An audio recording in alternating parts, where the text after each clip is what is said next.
स्वान्तं नत्वा बालप्रबुद्धे विरच्यते मिति स्पष्ट संदर्भनाय दीपिका।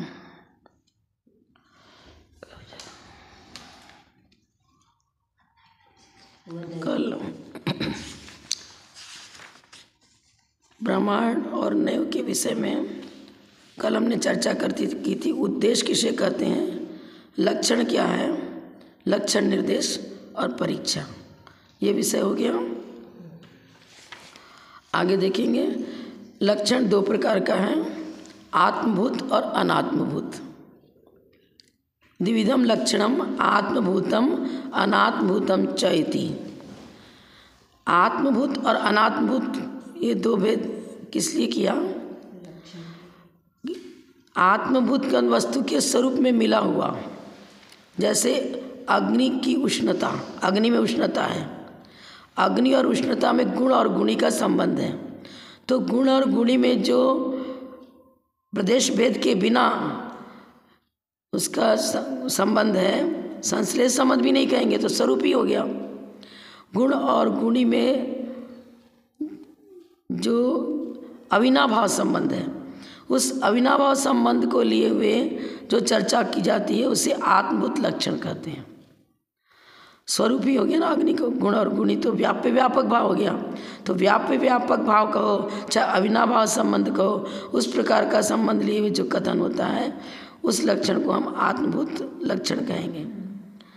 उसके विपरीत अनात्मभूत वस्तु के स्वरूप में मिला हुआ नहीं है, लेकिन संयोग संबंध, संश्लेष संबंध आदि के कारण से हम उन चिन्हों को भी लक्षण बता देते हैं। जैसे कोई पुरुष डंडा लेकर के चल रहा है तो उसको कहा दंडिनम आने, वो डंडे वाले व्यक्ति को बुलाओ।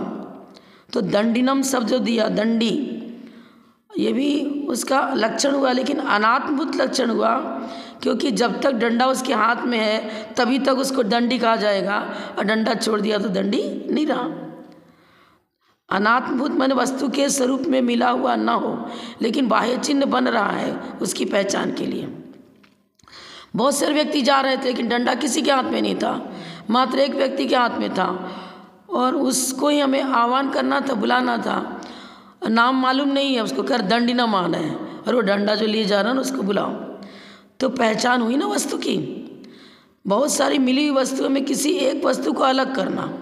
तो अनेक व्यक्ति जा रहे थे, डंडा एक ही हाथ में, एक व्यक्ति के हाथ में था, तो उससे उस व्यक्ति की पहचान हुई, चिन्ह हुआ, वो विशेष चिन्ह हो गया। इसलिए अनात्मभूत लक्षण में ये उदाहरण दिया क्या, दंडिनम आने, दंड को पुरुष का लक्षण बताया, पर यह लक्षण अनात्मभूत लक्षण हुआ क्योंकि वस्तु के स्वरूप में प्रविष्ट नहीं है। 6 नंबर हुआ ना, उसके आगे कहीं पढ़ रहे जो कल पढ़ा था उसके पुरुष अननुप्रविष्टम एवं पुरुषम व्यावृत्तयति। पुरुष उसके उस व्यक्ति का धर्म नहीं है, अननुप्रविष्ट माने उस स्वरूप में प्रविष्ट नहीं है, फिर भी अन्य से उसको व्यावृत्त कर देता है, इसलिए भी लक्षण हुआ। इस प्रकार आत्मभूत और अनात्मभूत दो लक्षण बताए गए। अब आगे हम देखेंगे अन्य मतों में लक्षण अलग अलग बताया। कोई बोलता है असाधारण धर्म को कथन करना यही लक्षण है। असाधारण धर्म वचनम लक्षणम इति केचित। असाधारण धर्म का कथन करना लक्षण है, ऐसा अन्य मत वालों का है। अन्य मत वालों का, अन्य मत में किसको लिया, न्यायिक।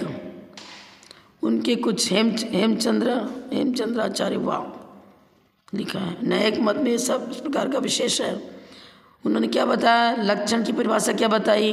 लक्षण किसे कहते हैं, वस्तु का जो असाधारण धर्म हो उसको लक्षण कहते हैं। पर हमारे आचार्य बता रहे हैं तद अनुपपन्नम, यह कथन उचित नहीं है।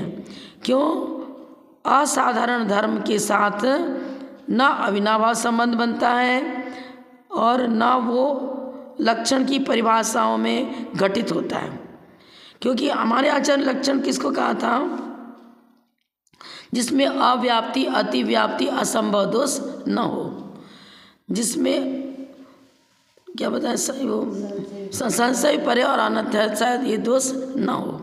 अब आप देखो किस प्रकार इसमें आचर्य करें कि नहीं, असाधारण धर्म को लक्षण बनाओगे तो अव्याप्ति दोष भी आएगा, अतिव्याप्ति दोष भी आएगा, असंभव दोष भी आएगा। ऐसा क्यों बताया? आचार्य उत्तर दे रहे हैं, लक्ष्य धर्मी वचनस्य, लक्ष्य कौन होगा? धर्मी। लक्षण धर्म वचनेन, उसका धर्म होना चाहिए। धर्म का कथन करें तो वो लक्षण, और धर्मी की चर्चा करें तो वो लक्ष्य। लक्ष्य और लक्षण दोनों में समानाधिकरण होना चाहिए। अगर असाधारण धर्म को लक्षण कहें तो समानाधिकरण का अभाव होता है। अब प्रश्न उठता है कि समानाधिकरण किसे कहते हैं? समानाधिकरण दो प्रकार का है, अर्थ समानाधिकरण और शब्द समानाधिकरण। अर्थ समानाधिकरण किसे कहेंगे?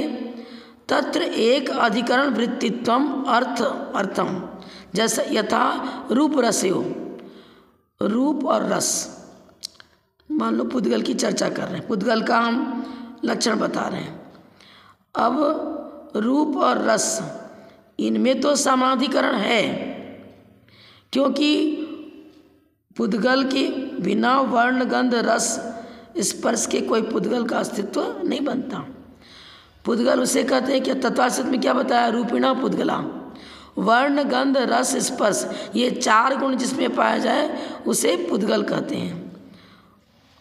वस्तु एक ही है, गुण अलग हो, गुणी अलग हो, ऐसा नहीं है।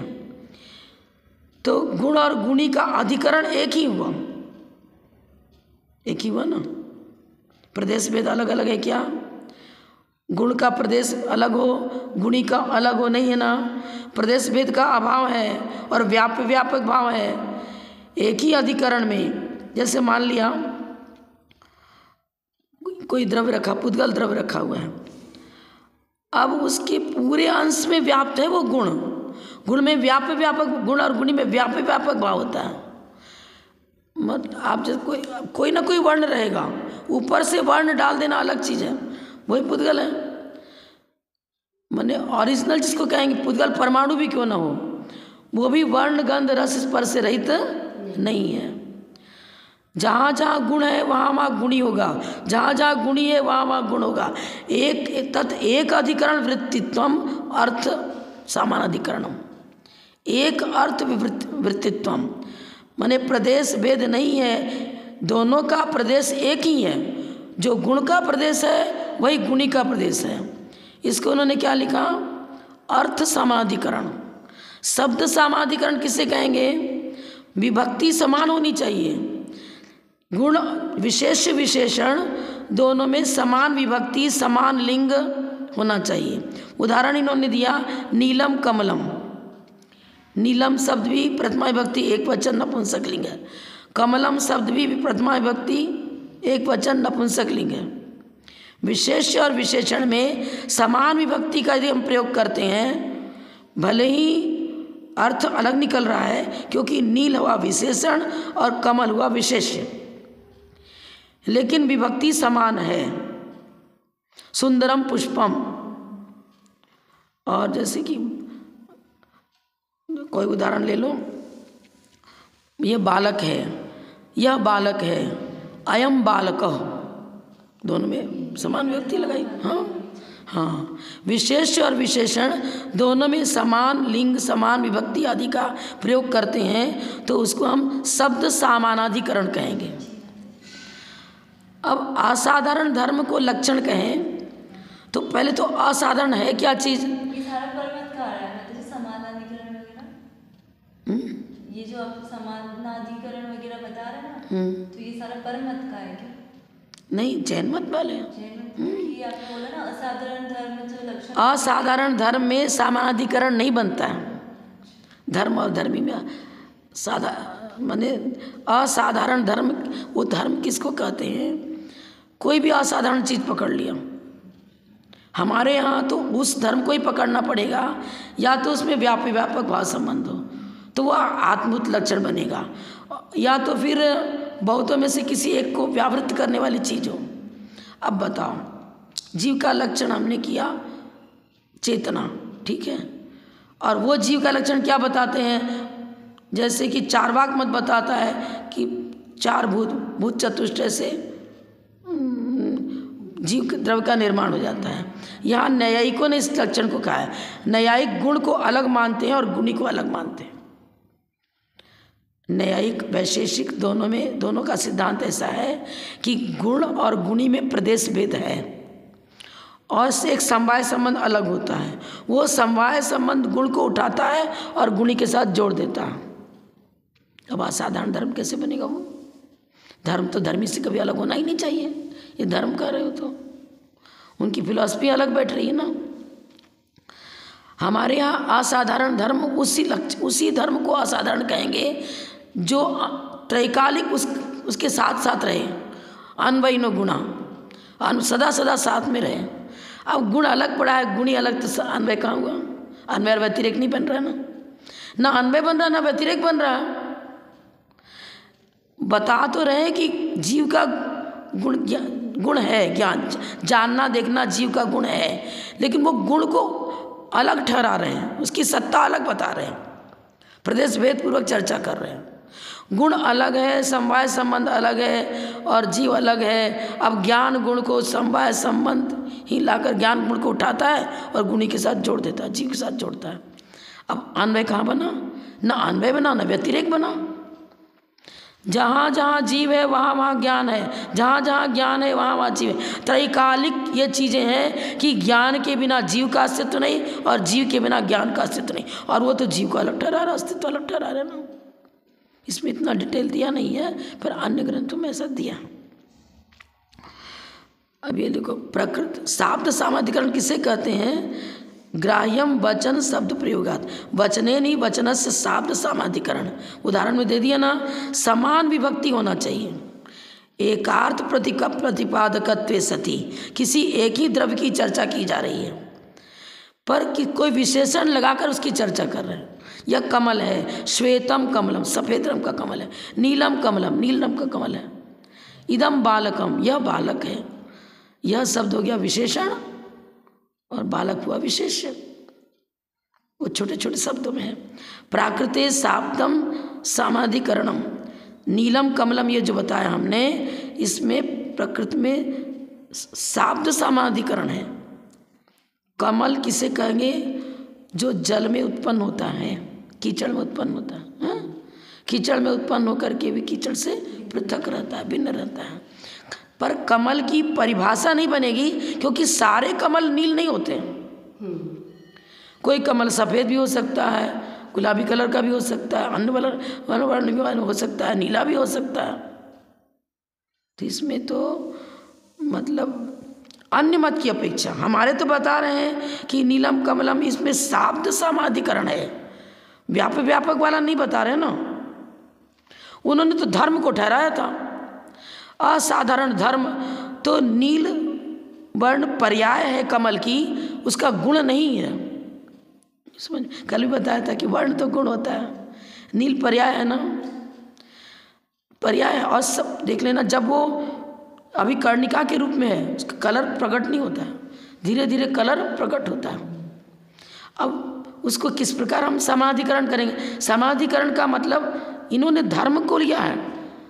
हमारे आचार्य ने तो शाब्द समाधिकरण और ये शाब्द समाधिकरण, अर्थ समाधिकरण, अर्थ माने पदार्थ, अर्थ समाधिकरण और शब्द समाधिकरण दो चर्चा करी थी ना। अब आसार धर्म के साथ अर्थ समाधिकरण भी नहीं बन रहा है और शब्द समाधिकरण भी नहीं बन रहा है, कुछ भी नहीं बन रहा। तो इसलिए ये दोष आ गया, ये लक्षण घटित नहीं होगा। न्यायिकों ने जो असाधारण धर्म को वस्तु का लक्षण बताया, वो लक्षण क्यों सदोष है? उसमें सामानाधिकरण नहीं है, गुण और गुणी की चर्चा भी घटित नहीं होती है, और विशेष विशेषण भाव लेकर के जो शाब्द समाधिकरण बताया था वो भी नहीं होता है। ये इन्होंने इस रूप में यहाँ लिखा। अब पूर्व भूमिका से देखो तो उसमें दोष क्या आता है? क्या बताया था? अन्वय और व्यतिरेक। असाधारण धर्म का धर्मी के साथ अन्वय और व्यतिरेक भी नहीं बैठता है न्यायिकों के अनुसार। न्यायिकों ने असाधारण धर्म को लक्षण तो कहा, पर आप तो धर्म को अलग ठहरा रहे हो, धर्मी को अलग ठहरा रहे हो ना, प्रदेश भेद बता रहे हो, तो समानाधिकरण कैसे बनेगा? अन्वय नहीं बन सकता है। जहाँ जहाँ जीव है वहाँ वहाँ पर ज्ञान है भी और नहीं भी बन गया, क्योंकि इन्होंने तो धर्म को अलग ठहरा दिया था ना, ज्ञान गुण अलग रखा हुआ है, उसका अस्तित्व भी अलग ठहरा रहे हैं। पर हमारे आचार्य बोल रहे हैं गुण का अस्तित्व गुणी से कभी अलग ठहराया ही नहीं जा सकता है। गुण तो कभी गुणी से अलग होता ही नहीं है, उसका तो अविनाभाव संबंध है, अन्वय व्यतिरेक रूप व्यापक भाव है, तो कहाँ से बनेगा? नहीं बन सकता। अब देखो इसको हिंदी से और देख लेते हैं ताकि आप लोग को और क्लियर हो जाए।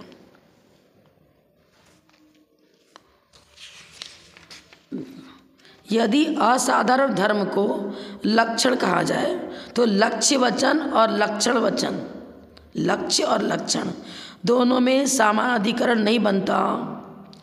लक्ष्य लक्षण भाव स्थलम, लक्ष्य लक्षण भाव स्थल में लक्ष्य वचन लक्षण वचन में एकार्थ प्रतिपादकत्व रूप समानाधिकरण होना चाहिए। हमारे आचार्य बताते हैं, जैसे मैंने कहा जीव ज्ञानी है, अब ज्ञानी और जीव इसमें गुण गुणी संबंध है ना, ज्ञानी हुआ गुणी, पर गुणी की चर्चा करते हुए ज्ञानी किसको कहेंगे? जिसमें ज्ञान गुण पाया जाए वही ज्ञानी है। और जीव है तो ना जीव का विशेषण हुआ ज्ञानी, पर आचार्य ने उसको पकड़ा, उस गुण को पकड़ा है जो जीव के साथ सदा सदा रहता है। अगर हम जीव उसे कहें जो खाता है, पीता है, सोता है, जागता है, उठता है, उसे जीव कहते तो गलत हो जाएगा ना। सोता रहे, खाता रहे, पीता रहे, चलता रहे, ज्ञान तो उसके साथ साथ है ना, क्योंकि गुण है।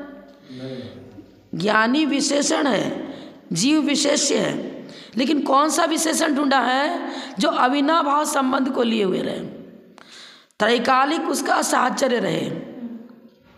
तो ज्ञानी और जीव दोनों में एक ही द्रव्य की चर्चा है। जीव कोई अलग द्रव्य हो, ज्ञानी कोई अलग द्रव्य हो, ऐसा नहीं है। ज्ञानी और जीव में यहाँ एकार्थ प्रतिपादकत्व लक्षण मौजूद है, एक ही अर्थ की चर्चा की जा रही। ज्ञानी कहे तो भी जीव की चर्चा है, जीव कहा तो ज्ञान की चर्चा आ ही गई। एक उदाहरण हमारे आचार्य ने ये दिया, अब वो कहेंगे तुम्हारे में ऐसा नहीं ठहर रहा, ऐसा है। सम्यक ज्ञानम प्रमाणम, जो सम्यक ज्ञान है वही तो प्रमाण है। यदि प्रमाण है तो प्रमाण का लक्षण ही सम्यक ज्ञानम प्रमाणम। लक्ष्य और लक्षण दोनों में एकार्थ प्रतिपादकत्व समानाधिकरण मौजूद है। सम्यक ज्ञान कहा तो प्रमाण की चर्चा उसमें सम्मिलित है, प्रमाण सिद्ध कहा तो उसमें भी सम्यक ज्ञान गर्भित है, क्योंकि दोनों में भले विशेष विशेषण बना दो, लेकिन विशेष विशेषण से अलग नहीं और विशेषण विशेष से अलग नहीं। जीव उसे कहते हैं जिसमें ज्ञान गुण पाया जाए, तो विशेष विशेषण भाव है, लेकिन समानाधिकरण को लिए हुए है, प्रदेश भेद नहीं है, व्यापक भाव है, अन्वय और व्यतिरेक भी है। जहाँ जहाँ जीव है वहाँ वहाँ ज्ञान है, जहाँ जहाँ ज्ञान है वहाँ वहाँ जीव भी है। अब प्रमाण की चर्चा करो, प्रमाण है तो सम्यक ज्ञान को ही प्रमाण कहेंगे, यदि सम्यक ज्ञान है तो वो प्रामाणिक है ही है। समव्याप्ति बन रही है ना, जहाँ जहाँ प्रमाण मौजूद माने प्रामाणिक चर्चा है तो सम्यक ज्ञान की चर्चा है। सम्यक ज्ञान कर रहे हैं तो प्रामाणिकता है ही है, व्यापक भाव भी है, अन्वय व्यतिरेक भी है। हमारे आचार्य ने उदाहरण दिया। इसलिए यहाँ बताओ, यहाँ जीव लक्ष्य है और जीव का लक्षण क्या किया? ज्ञानी। वह जीव को अन्य अजीव आदि से व्यावृत्त कर देता है।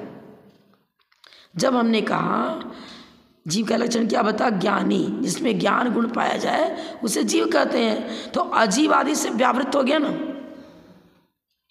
अब असाधारण लक्षण कहो तो जैसे कि उनके यहाँ तो अमूर्त जीव की चर्चा ही नहीं, पहली बात तो अन्य दर्शनों में अमूर्त जीव की चर्चा ही नहीं है, वो तो सशरीरी कोई जीव बताते हैं। बताओ, अब हमारे यहाँ तो अलग ही चर्चा है। हम तो मैं ज्ञानी हूँ, पर मैं शब्द आपने किसके लिए कहा? मैं शब्द तो वो सशरीरी मनुष्य के लिए कर रहे हैं, या मनुष्य ज्ञानी है, तिरंच भी ज्ञानी है, तो पर्यायों के साथ जोड़ रहे हैं ना। क्या मनुष्य ही ज्ञानी है, तिरंच ज्ञानी नहीं है क्या? देवों में ज्ञान नहीं है क्या? नारकियों में ज्ञान नहीं है क्या? एकेंद्री में ज्ञान नहीं है क्या? गुणी को कहा जाएगा, पर्याय को लेकर चर्चा नहीं करेंगे। मनुष्य में ज्ञान शक्ति मौजूद है पर असाधारण नहीं बना, क्योंकि मनुष्य को छोड़कर अन्य में भी ज्ञान पाया जाता है। विपक्षात व्यावृत्ति कहाँ हुई? अन्य से व्यावृत्ति नहीं हुई। मनुष्य में ज्ञान शक्ति मौजूद है, तो मनुष्य में ज्ञान है, मान रहे हैं, ठीक है ना, ज्ञान शक्ति है, क्योंकि मनुष्य भी जीव है। लेकिन मात्र मनुष्य जीव नहीं है, अन्य भी तो जीव है, उनमें भी तो ज्ञान पाया जा रहा है। तो अति व्याप्ति दोष नहीं हो गया क्या? मनुष्य में ही ज्ञान पाया जाता, अन्य में नहीं पाया जाता क्या? उनके यहाँ गुण पर्यायवत द्रव्य की चर्चा ही नहीं है। वो जैसे अपन 6 द्रव्य मानते हैं ना, जीव, उद्गल, धर्म, आकाश काल, वो तो पर्यायों को लेकर ही चलते हैं ना। किसी ने ब्रह्मा जी को ईश्वर बना दिया, अब वही सब कुछ सृष्टि की रचना करने वाले हैं, ज्ञान आदि सब उन्हीं के पास है, मेरे पास कुछ भी नहीं, अपना कुछ भी। अन्य मत में जो चर्चाएं हैं वो साइंटिफिक नहीं है, मतलब युक्ति संगत नहीं है। तो असाधारण धर्म किसको कह रहे हो तुम? असाधारण धर्म को लक्षण कर रहे, तो असाधारण धर्म में आपने विवक्षित विषय किसको बनाया? मनुष्य को बनाया कि तिरंज को बनाया? किस जीव को बनाया? सिद्ध को मान लो बना दिया, सिद्ध में ज्ञान है, तो मात्र सिद्ध में ज्ञान है, संसारी जीव में नहीं है क्या? है ना। हमारे यहाँ तो असाधारण धर्म तो कई बन सकता है। देखो जैसे 6 द्रव्य हैं, ठीक है, 5 द्रव्य तो अमूर्तिक हैं, 1 द्रव्य हो गया मूर्तिक। अब मान लो हमने कहा कि द्रव्य उसे कहते हैं जो अमूर्त हो, तो पुद्गल छूट गया। अगर कहते हैं जो इंद्रिय गोचर हो उसे द्रव्य कहते हैं, तो पुद्गल तो आ गया, अन्य छूट गए। अस्तित्व, वस्तुत्व, प्रमेयत्व आदि को हमारे आचार्यों ने साधारण गुण कहा। तो क्या असाधारण गुण ही पाया जाता है द्रव्यों में? साधारण धर्म नहीं पाए जाते हैं क्या? आपने कहा असाधारण धर्म, पर वस्तु अनेक धर्मात्मक है, उसमें साधारण गुण भी मौजूद हैं और असाधारण भी मौजूद हैं। सामान्य के बिना विशेष की चर्चा नहीं और विशेष के बिना सामान्य की चर्चा नहीं। सबसे पहले अस्तित्व, सद्द्रव्य लक्षणम, सामान्य धर्म हो गया अस्तित्व। आप अस्तित्व को तो स्वीकार ही नहीं कर रहे हो और विशेष धर्म मात्र को मान रहे हो, तो ये भी तो दोष हो गया ना, ये भी तो दोष हो गया। असाधारण धर्म को ही मान रहे हैं, विशेष धर्म को। हाँ, हमारे आचार्यों ने तो सामान्य विशेषात्मक वस्तु किसे कहा? जो सामान्य और विशेष दोनों धर्मों को लिए हुए हो। और न्यायिक ने क्या कर दिया? असाधारण धर्म ही लक्षण है। लक्षण तो बनेगा, ठीक है, मान रहे का लक्षण, लेकिन सामान्य धर्म का अस्तित्व भी इसमें स्वीकार करना पड़ेगा। अनेक धर्मात्मक वस्तु ही लक्ष्य हुआ, और आप लक्ष्य किसको बता रहे हो? सामान्य धर्म की चर्चा की ना किए बिना आपने सामान्य धर्म की गैर मौजूदगी में जीव का अस्तित्व स्वीकार किया। अब सामान्य धर्म अस्तित्व धर्म ही नहीं है, तो ज्ञान गुण कहाँ से हो जाए? असाधारण धर्म कहाँ से? मान लो वो भी कह रहा है कि ज्ञान जीव में पाया जाता है, ज्ञान को उन्हें असाधारण धर्म मान लिया, पर मात्र ज्ञान ही जीव में नहीं है, उसमें अस्तित्व, वस्तुत्व, प्रमेयत्व, प्रदेशत्व आदि अनेक गुण मौजूद हैं। जैन धर्म को छोड़कर सभी दर्शन वस्तु को एक धर्मात्मक मानते हैं। असाधारण धर्म एक विशेष धर्म हो गया, ठीक है, लेकिन सामान्य का अस्तित्व स्वीकार किए बिना मात्र विशेष की चर्चा करोगे तो सामान्य ही नहीं है, सोना ही नहीं है, फिर अंगूठी की चर्चा, हार की चर्चा, अन्न की चर्चा, चूड़ी की चर्चा कैसे करेंगे? सामान्य का अस्तित्व स्वीकार करोगे, सामान्य धर्म भी मानना पड़ेगा, क्योंकि लक्ष्य अनेक धर्मात्मक है। अब अनेक धर्मों में से विवक्षित किसी एक धर्म को बनाते हैं, किसी एक धर्म को विवक्षित करते हैं। मान लो हमने आचार्य विद्यासागर महाराज जी को द्रव्य स्थानीय स्वीकार कर लिया, ठीक है, अब उनके अंदर अनेक गुण मौजूद हैं। आचार्य विद्यासागर अस्तित्व गुण को लेकर के वो सामान्य ओगवत चर्चा हो गई, सामान्य चर्चा हो गई। अब विशेष चर्चा करेंगे तो उनका तप कैसा है, उनका ज्ञान कैसा है, उनका जन्म स्थान क्या है, उनके माता पिता का नाम क्या था, उन्होंने कहाँ कहाँ विहार किया, उनका कर्तृत्व, वस्तु, व्यक्तित्व, कर्तृत्व, उनकी साधना की अलग अलग चर्चा करेंगे। सब विशेष धर्म हो गए ना, सभी असाधारण हैं। लेकिन हमने विद्यासागर महाराज का अस्तित्व स्वीकार नहीं किया और मात्र धर्म की चर्चा कर रहे हैं। पहले तो ये स्वीकार करो कि वस्तु अनेक धर्मात्मक है। अब उस अनेक धर्मों में से किसी एक धर्म को विवक्षित करेंगे, जिसको विवक्षित किया वो असाधारण हो गया। जिसको विवक्षित की व्यवहारने की भूमिका में चर्चा कर रही हूँ, निश्चय में चर्चा नहीं कर रही हूँ, क्योंकि हमारे आचार्य ने कहा स्वरूप में तो विवक्षित अविवक्षित लगेगा ही नहीं। वस्तु अनेक धर्मात्मक है और सभी उसके गुण हैं, लेकिन अनेकों में से किसी एक को व्यावृत्त करने की चर्चा जब आएगी तब हम क्या कहेंगे, उस धर्म को पकड़ेंगे जो सभी जीवों में पाया जाए, क्योंकि जीव की चर्चा कर रहे हैं। तो ज्ञान गुण को पकड़ लिया, चाहे सिद्ध पर्याय हो चाहे संसारी जीव की पर्याय हो, ज्ञान गुण सभी में पाया जाता है। पर हम विशेष गुण की चर्चा कर विशेष कोई लक्षण बनाएंगे, पर उसी को लक्षण बनाएंगे जिसमें व्यापक भाव हो, अव्याप्ति, अति व्याप्ति, असंभव दोष न हो, संशय पर्याय अध्यवसाय दोष न हो। अब आप असाधारण धर्म कह रहे हो और मान लो कि असाधारण धर्म की चर्चा करी, अब किस द्रव्य की चर्चा कर रहे हो? मान लो उन्होंने जीव द्रव्य की चर्चा करी और कह दिया कि ज्ञान गुण जिसने पाया था जीव कहते हैं। पहले तो आपने ज्ञान को अलग बताया था, व्यापक भाव नहीं, दूसरी दोषी हो गया, चलो ज्ञान को जीव का लक्षण बना रहे हो, लेकिन किस जीव को बता रहे हो? जिसमें सामान्य गुण भी मौजूद है और विशेष गुण भी मौजूद है। अनेक धर्मात्मक वस्तु को स्वीकार करो तब असाधारण धर्म की चर्चा करो। पहले तो वस्तु को अनेक धर्मात्मक स्वीकार करो, सामान्य और विशेष दोनों गुणों का अस्तित्व जिनमें मौजूद है प्रदेश भेद के बिना। सामान्य गुण भी प्रदेश भेद के बिना है, विशेष गुण भी प्रदेश भेद के बिना है। उन सामान्य विशेषात्मक वस्तु को लक्ष्य बनाओ और वो सामान्य विशेषात्मक वस्तु को लक्ष्य के रूप में स्वीकार करते ही नहीं है। वही जीव है, पहले मान लो नरक में था, फिर त्रियंश बन गया, फिर मनुष्य बन गया, फिर देव बन गया, वही है वही है वही है। इनके यहाँ तो इस प्रकार की चर्चा ही नहीं है, क्योंकि ना द्रव्य और पर्याय की चर्चा नहीं है, गुण पर्यावत द्रव्यम। इसीलिए जैन आगम में बताया है कि प्रमाण के द्वारा गृहीत वस्तु को जो अर्पिता नर्पित इस पॉइंट को लेकर चर्चा करता है वही नय का विषय बनेगा। धर्म की चर्चा कर, धर्म नय का विषय हो गया और धर्मी प्रमाण का विषय हो गया। धर्मी माने अनेक धर्मों का पुंज धर्मी, तो वो प्रमाण का विषय है। इसलिए वस्तु अनेक धर्मात्मक के प्रमाण का विषय हो गया। अब धर्म लिया इन्होंने, तो धर्म एक ही धर्म है क्या? वस्तु में अनेक धर्म है, जिसको विवक्षित बनाए वही मुख्य हो गया। जब आचार्य श्री के तप की चर्चा कर रहे हैं तो वही मुख्य हो गया, ज्ञान गुण गौण हो गया। जब उनके ज्ञान की चर्चा कर रहे हैं तो वो मुख्य हो गया, वही असाधारण हो गया। जो विवक्षित है व्यवहार की भूमिका में वो असाधारण हो गया। व्यवहार और निश्चय दोनों लेकर चर्चा करेंगे ना, तो नयों को लेकर चर्चा करेंगे तो अनेक धर्मों में से अनेक गुणों में से किसी एक को अर्पित विवक्षित करेगा और अन्य को अविवक्षित कर देगा। लेकिन मुख्यता तो सभी की है। किस गुण को मुख्य कहेंगे, किसको अमुख्य कहेंगे, गौण कहेंगे, सभी असाधारण है। तब गुण भी एक असाधारण गुण है उनका, ज्ञान गुण भी उनका एक असाधारण गुण है। उनका पूरा पावन जीवन ही असाधारण है, अपने आप में अलौकिक है। किसको गुण?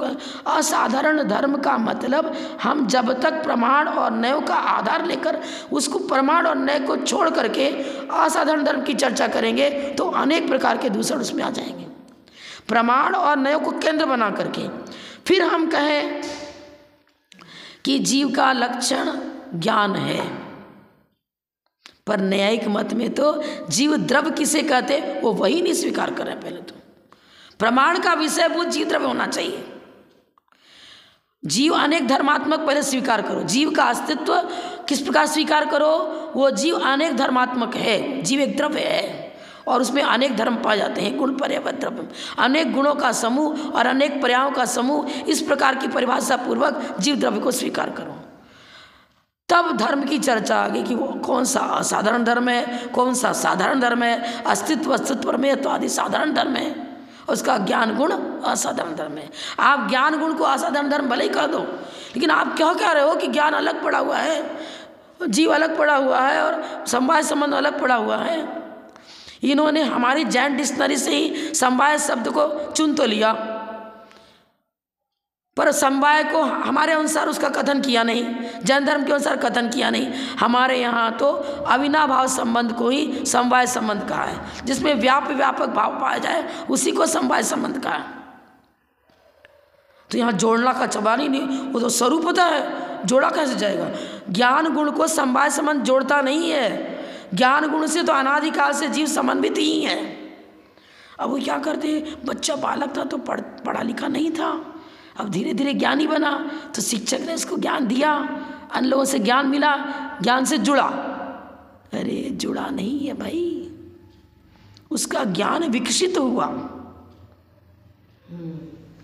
ज्ञान तो जहाँ, अरे गर्भस्थ बालक हो, कहीं भी हो, मतलब निगोद में पड़ा हुआ सब में ज्ञान है। अब हमारे आचार्य ने जीव कांड बताया कि सबसे ज्ञानावरण कर्म जो सबसे जघन्य चे उस समय पर्याय ज्ञान रूप है, उसका पर्याय समास, फिर अक्षर अक्षर समास, ऐसे करके दिया। ये जानते ही नहीं सब चीज़ें, तो उसको अज्ञानी कह देते हैं।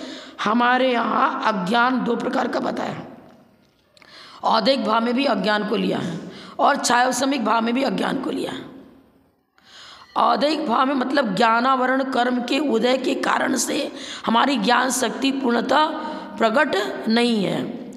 तो ज्ञानावरण कर्म का जब तक उदय है तब तक केवल ज्ञान नहीं हो सकता। औदैहिक, जब तक ज्ञानावरण का उदय है तब तक केवल ज्ञान नहीं हो सकता। पर छायोसमिक ज्ञान की चर्चा तो बहुत लंबी चौड़ी कर दी। कोई भी ऐसा संसारी जीव नहीं जिसमें ज्ञान गुण ना पाया जाए। जो बालक, जो निगोदिया जीव, एक केंद्रीय जीव है, इसमें ज्ञान गुण नहीं है, प्रकट दिख रहा है क्या, वो ज्ञानी नजर आ रहा है क्या। लट पिपीली आदि जीव ज्ञानी नजर आ रहा है क्या। वो क्या कहते हैं, ज्ञान गुण जुड़ता है। हमने आपको कुछ पढ़ाया, किसी शिक्षक ने कुछ पढ़ाया, तब आप ज्ञानी हुए, अब ज्ञान गुण आपके साथ जुड़ा। अरे जुड़ा कुछ भी नहीं। वो किसान बीज बोता है, वृक्ष आ गया अंकुर उत्पन्न में, पर किसान ने पहले पत्तियों का निर्माण किया, फिर डाली के साथ उसको जोड़ा था क्या, जोड़ जोड़ के वृक्ष खड़ा किया क्या। अरे उस बीज के अंदर गेहूं जो बोया गया उसके अंदर ही वृक्षत्व शक्ति मौजूद थी। आम का गुठली बोई गई, उस बीज के अंदर ही पूरा वृक्ष समाहित था द्रव्य दृष्टि से, और फल भी उसमें समाहित था, योग्यता थी, वृक्षत्व रूप परिणमन करने की योग्यता थी। और आम आदि जो भी फल लगाया गया, फल उसमें लगते हैं, वो सब उसमें योग्यता थी। एक कन्या है जिसका विवाह हुआ ही नहीं, अब वो कन्या है तो उसमें गर्भ धारण करने की योग्यता तो है ना, ठीक है। निमित्त मलने पर वो गर्भवती हुई और पुत्र की उत्पत्ति हुई, लेकिन योग्यता का सद्भाव तो मानना पड़ेगा। उस योग्यता को थोड़ी जोड़ दिया गया। यदि योग्यता को ही जोड़ दिया था तो पुरुष भी पुत्र की उत्पत्ति कर देते। योग्यता है, बीज के अंदर वृक्ष रूप परिणमन करने की योग्यता है, उसमें फल फूल आता है, जो सब प्रकार की योग्यता मौजूद है। तो योग्यता को तो स्वीकार करो। अरे आचार्य जी ने मुझे ज्ञानी बनाया, मुझे तो कुछ भी नहीं आता था, मैं तो अज्ञानी था। निमित्त बन करके उन्होंने ज्ञान शक्ति, आपके अंदर छिपी हुई ज्ञान शक्ति थी, उसको उसका उद्योतन प्रकाशन में वो निमित्त बने। किसान निमित्त बना, उसने बीज को भूमि में डाला, उर्वरा भूमि में डाला, बीजारोपण किया, सिंचाई करी, सिंचन किया, संरक्षण किया, लेकिन बीज ही वृक्ष रूप परिणमन किया। वो किसान स्वयं वृक्ष नहीं बन गया, निमित्त बन करके उपकार किया गया। ये सब साइंटिफिक चीजें हैं। अब वो कहते असाधारण धर्म को लक्षण कहते हैं। तो असाधारण धर्म जो कहता रहे हो, एक ही कोई असाधारण धर्म बनेगा, जैसे जीव का लक्षण चेतना बना। पर आप साधारण के बिना असाधारण की चर्चा नहीं, असाधारण के बिना साधारण की चर्चा नहीं। वस्तु अनेक धर्मात्मक है, सद्रव्य लक्षणम गुण पर्यवत द्रव्यम। किसकी? सत में तो अस्तित्व आ गया ना, हमारे अंदर ज्ञान का अस्तित्व भी है, हमारे अंदर समय दर्शन भी है, सम्यक ज्ञान भी है, सम्यक चारित्र भी है, और पर्याय भी अनेक हैं। तो उन सब चीज़ों को समझो ना। अनेकता के बिना एकता नहीं, एक के बिना अनेक नहीं। उसने पढ़ लिया ना आपने आलाप पद्धति में, एक अनेक, नित्य अनित्य, वस्तु एक भी है अनेक भी है। एक कैसे है? हम जीव, आत्मद्रव्य जीव, मैं एक जीव हूँ, मैं अनेक जीव थोड़ी कहलाऊंगी, लेकिन इसके अंदर गुण तो और पर्याय तो अनेक हैं। तो एक भी है और अनेक भी है, द्रव्य दृष्टि से एक, पर्याय दृष्टि से अनेक। जब इसलिए हमारे आचार्य ने भूमिका क्या बनाई? प्रमाण नैरधिगम। प्रमाण और नयों को ही, जैसे सुमेरु पर्वत की जड़, नींव क्या है? ये सूत्र। इस सूत्र पर अपना पूरा द्वादशांग टिका हुआ है। पूरी जैन फिलॉसफी इस सूत्र पर टिकी हुई है, प्रमाण नैरधिगम। प्रमाण इस सूत्र को छोड़कर अन्य मत वाले यदि कोई भी चर्चा करते हैं, उनकी चर्चा फेल कर जाएगी। कोई मूर्ख ऐसा चाहे कि सोना तो नहीं है पर सोने की अंगूठी बना लूंगा। अरे सोने के बिना सोने की अंगूठी कहाँ से बना लेगा तू? पीतल है ही नहीं, पीतल घड़ा कहाँ से बना लेगा? पाषाण है ही नहीं, पाषाण की मूर्ति कहाँ से बना लेगा? इसलिए पहले ये समझो कि जिस द्रव्य की चर्चा की जा रही है वो द्रव्य साधारण और असाधारण अनेक गुणों का पुंज है। फिर ये चर्चा करो कि अब उसमें से अनेक गुणों में से हमें किस गुण को विवक्षित बनाना है।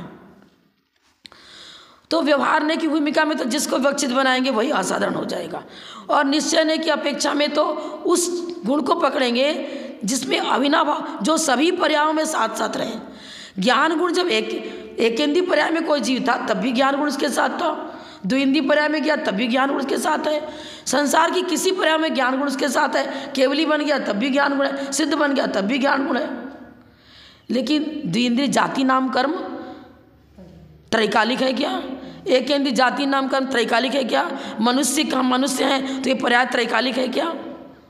इसको धर्म कैसे बना लेंगे? नाम कर्म की अपेक्षा, गति की अपेक्षा हम कर सकते हैं अपनी परिभाषा में कि मैं मनुष्य हूँ, पर आलाप पद्धति में क्या कहा? मनुष्य बना तुम्हारा धर्म नहीं है, पर्याय है, ये तो व्यंजन पर्याय है, व्यंजन पर्याय है। तो नाम कर्म की वजह से मनुष्य आयु नाम करती, ये तो मतलब इसलिए हमारे आचार्यों ने बहुत होशियारी करी। सबसे पहले उन्होंने प्रमाण नैरधिगम इस सूत्र को रखा, और इसको आधार बिना अब किसी भी चर्चा करो कोई भी लक्षण घटित नहीं होगा।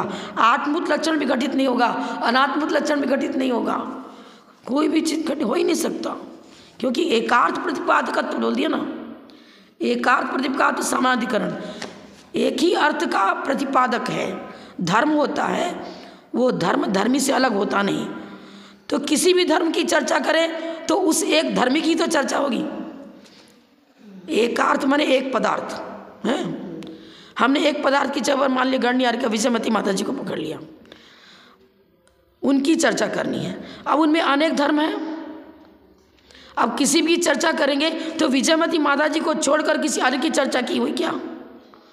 उनके ज्ञान गुण की चर्चा करेंगे। उन्होंने न्याय तीर्थ साहित्य रत्न विशारद आदि की परीक्षा दीक्षा के पहले ही दे दी थी, और इस प्रकार का उनका ज्ञानावरण का क्षोभम बहुत अच्छा था। तो हम जो चर्चा कर रहे हैं मात्र ज्ञान की चर्चा है कि किसी ज्ञानी की भी चर्चा है? जिस पहलू, सारे पहलू उसके साथ जुड़ रहे हैं ना। चाहे तप की चर्चा करो, चाहे ज्ञान की चर्चा करो, चाहे उनके जीवन का कोई भी अंग परिचय में दे रहे हैं, तो द्रव्य तो वही ठहर रहा है ना। एकार्थ प्रतिपादकत्व, एक ही पदार्थ की चर्चा उन सभी धर्मों के द्वारा। किसी को भी धर्म बनाए, एकार्थ प्रतिपादक, एक ही अर्थ की चर्चा। इसलिए समाधिकरण बता, समाधिकरण किसे कहते हैं? लक्ष्य और लक्षण दोनों में एकार्थ प्रतिपादकत्व लक्ष्य ये स्वरूप घटित होना चाहिए। वही बात हो गई, शब्द बदल दिया, व्यापक भाव ठहरना चाहिए, अथवा अनात्मभूत लक्षण ले लो तो बहुतों में से किसी एक को अलग किया। अब बहुतों में से किसी एक को अलग कर रहे हैं ना। अब जो दंडी है, दंड लिए हुए कोई एक ही व्यक्ति है ना, और जिस बहुतों के हाथ में डंडा है ही नहीं, एक को अलग किया जा रहा है। पर हमारे अनात्मभूत शब्द लगा दिया ना, हमारे आचार्य ने बहुत होशियारी करी। आत्मभूत ने असाधारण नहीं बता रहे हैं, उस समय वो असाधारण है, त्रैकालिक असाधारण गुण नहीं है उसका दंडा। हमारे आचार्य नैव की अपेक्षा करते हैं। एक ऋजु सूत्र ने वर्तमान पर्याय को ग्रहण करता है, नैगम ने संकल्प मात्र को ग्रहण करता है। तो अब दंडी को दंडी किस समय कर रहे हैं? जिस समय वो डंडा लिए हुए है और अन्य के हाथ में डंडा है नहीं, तो अन्य से उसकी व्यावृत्ति हो गई, विपक्ष व्यावृत्ति, अन्य विपक्ष बन गया और वो लक्ष्य बन गया। तो इस तरह से चर्चा करेंगे। तो इसलिए हमारे आचार्य बता रहे ठीक है, असाधारण धर्म को यदि तुम लक्षण कहोगे तो पहले तो लक्ष्य क्या है, तो अनेक धर्मात्मक वस्तु लक्ष्य हुआ, वो आप स्वीकार कर ही नहीं रहे हो, तो आपका जो लक्षण है वो घटित नहीं होगा। देखो इसमें किसी को जीवा शब्द का जो अर्थ है वही ज्ञानी शब्द का अर्थ है, ठीक है। जो ज्ञानी शब्द का अर्थ है वही जीव शब्द का अर्थ है। हमारे आचार्य बता रहे हैं, अपनी व्याख्या दे रहे हैं, दोनों का वाच्यार्थ एक है, घटित हो रहा है ना व्यापी व्यापक भाव। जिन दो शब्दों अर्थात पदों का वाच्यार्थ एक होता है उनमें शाब्द सामानाधिकरण होता है। नीलम कमलम, नील कोई अलग चर्चा हो रही है कि कमल को छोड़कर, उसी में घटित हो रहा है ना। तो शाब्द सामानाधिकरण यहाँ इसलिए बनेगा कि दो पद तो दो हैं लेकिन अर्थ एक है। हाँ, वर्ण की चर्चा करी गई, वर्ण गुण की एक पर्याय की चर्चा करी गई। वर्ण में तो नीला, हरा, पीला ये वर्ण गुण की पर्याय है। अब पर्यायों के माध्यम से उस कमल की चर्चा की जा रही है। कौन सा कमल? नील कमल। कमल की ही चर्चा नील में शामिल है। नील कह रहे हैं तो कोई द्रव्य है, जब भी तो उसको नीला ठहराया जा रहा है। द्रव्य के बिना गुण की चर्चा नहीं, गुण के बिना द्रव्य की चर्चा नहीं। तो नीलम कमलम में सामानाधिकरण, शाब्द सामानाधिकरण लिखा इन्होंने। क्यों शाब्द सामानाधिकरण कहा? शब्द की अपेक्षा से उसमें एक जैसी विभक्ति डाली गई है। नीलम में भी नपुंसक लिंग एक वचन है और कमलम में भी नपुंसक लिंग एक वचन है, प्रथमा विभक्ति है। शब्द व्याकरण की अपेक्षा से जब चर्चा करेंगे तो उसको शाब्द सामानाधिकरण कहा जाएगा, और गुण गुणी की चर्चा करेंगे तो अर्थ सामानाधिकरण कहा जाएगा, ठीक है। सम्यक ज्ञानम प्रमाणम, इसमें भी उसी तरह ले लेना, लक्ष्य लक्षण कोई अलग नहीं है, व्याकरण संबंधित आएगा। हाँ, अब आगे बढ़े तो अब देखो अव्याप्ति दोष भी इस लक्षण में आता है कैसे, फिर पढ़ लेना। अव्याप्ति दोष भी इस लक्षण में आता है कैसे? दंड आदि असाधारण धर्म नहीं है, फिर भी वे पुरुष के लक्षण होते हैं। अग्नि की उष्णता, जीव का ज्ञान आदि जैसे अपने लक्ष्य में मिले हुए होते हैं, इसलिए उनको असाधारण धर्म कहते हैं। जैसे दंड आदि पुरुष में मिले हुए नहीं है, उसमें पृथक है, इसलिए पुरुष के असाधारण धर्म नहीं है। इस प्रकार लक्षण रूप लक्ष्य के एक देश में अनात्मभूत दंड आदि लक्षण में असाधारण धर्म के न रहने से लक्षण असाधारण धर्म अव्याप्त है। क्या कहा इन्होंने? अव्याप्ति दोष भी इस लक्षण मतलब कौन सा लक्षण बताया था? असाधारण धर्म। अग्नि में उष्णता ये तो असाधारण है ही है, जीव में ज्ञान ये तो असाधारण है ही है, लेकिन दंड आदि को इन्होंने उसमें मिला, स्वरूप में मिला हुआ नहीं है। पर हमारे आचार्य ने इसको कब कहा कि मिला हुआ है? स्वरूप तो उसको ठहराए नहीं, जब इसको अनात्मभूत लक्षण कर दिया। पर दूसरा मत वाला कह रहा है कि नहीं, देखो आप भी तो हम भी तो ऐसा कर, आप भी तो वही करो। अरे आपको कौन सा दंडादंडी स्वरूप में मिला हुआ है क्या? पर हम तो पर्यायार्थिक ने से चर्चा कर रहे हैं, वो भी ऋजु सूत्र ने, स्थूल ऋजु सूत्र ने के पे चर्चा कर रहे हैं कि जिस समय वो डंडा लिए हुए है उस समय ही उसको असाधारण धर्म ठहराया, हमेशा नहीं ठहराया है। अच्छा, अब एक काम करो, इसको टाइम कितना हो रहा है, रहने दो आप, क्योंकि इसको आप समझने के लिए आपको फिर लंबा समय चाहिए। टॉपिक छेड़ दें और अधूरा छोड़ दें तो मुश्किल पड़ेगा। अब एक दूसरा टॉपिक अर्पिता निर्पिता का मतलब अब ये बंद कर दो।